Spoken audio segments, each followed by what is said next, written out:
Hi guys! Welcome back to my vlog at Juresa Ballesta Vlogs. For today's video ay pag-uusapan natin kung bakit nga ba nasusunog yung mga buhok natin.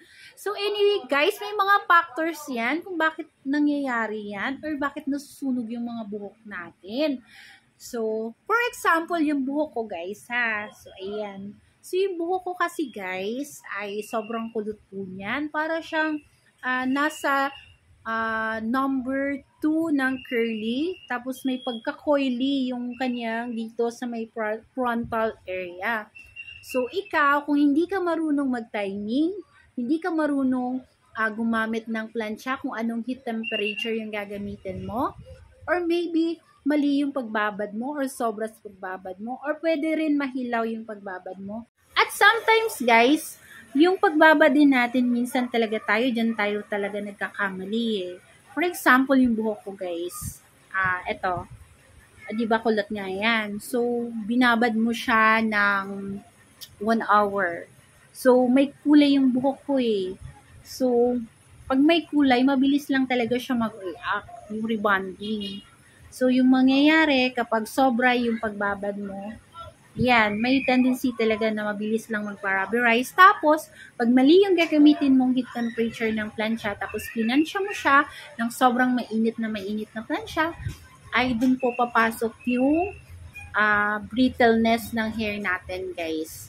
So, definitely, dapat marunong po talaga kayo mag-timing. So, the first step na gagawin nyo, guys, ay talagang yung hair analysis.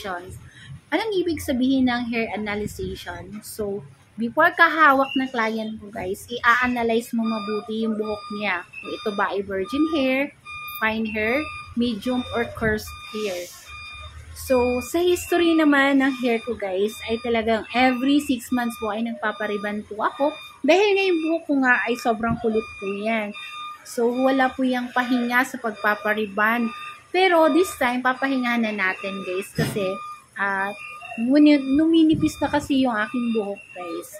So, every 6 months po talaga ako nagpapariban guys. So, June, tapos pagka December, nagpapariban ako. Pero nga nanganak ako guys, ay nag-stop muna ako ng pagpapariban. Pero this time, umabot naman siya ng 1 year, so nagpariban na ako guys.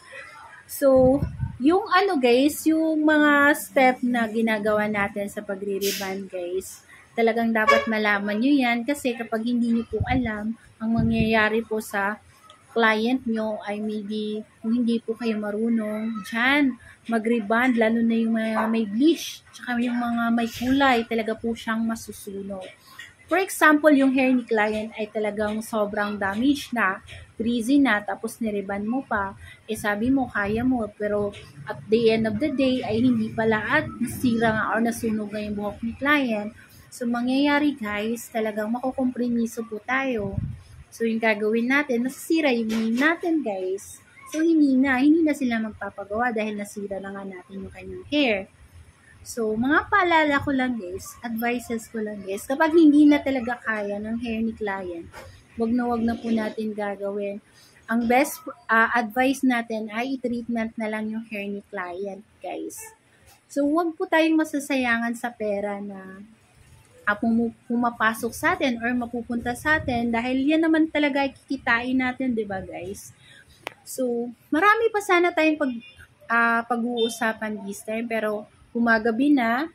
So, I need to uwi na kasi meron din akong baby. So, yun nga yung mga factors ng natin kung bakit nasusunog yung buhok ni client. Number 1, yung mali yung pagplansya. Yung kanina sinasabi ko yun, yung number 1, yung application ng gamot na sobrahan sa baba. Tapos yung number 2, yung pagplansya ay mali yung temperature na ginamit. Tapos yung number 3, hindi ka nag-analyze ng hair ni client. Tapos in-applyan mo siya ng matapang na gamot. Pero yung kanyang buhok ay manipis. So, kasi diba guys, ang ating hair ay may iba't ibang types.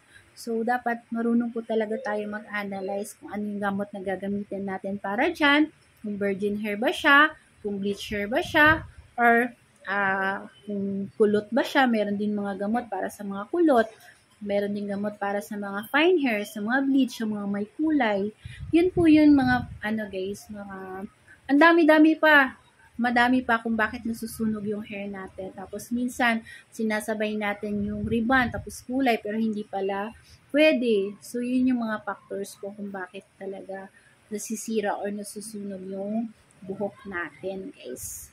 So, sana meron kayong nakuhang idea or techniques sa mga explanation ko. At kung gusto niyo pa ng maraming tutorials and video tutorials, punta lang kayo sa aking YouTube channel at sa aking page, Jeresa Ballesta Vlogs. Please follow, like, and comment, and share po. Maraming salamat sa pagsuporta and God bless you all and bye-bye!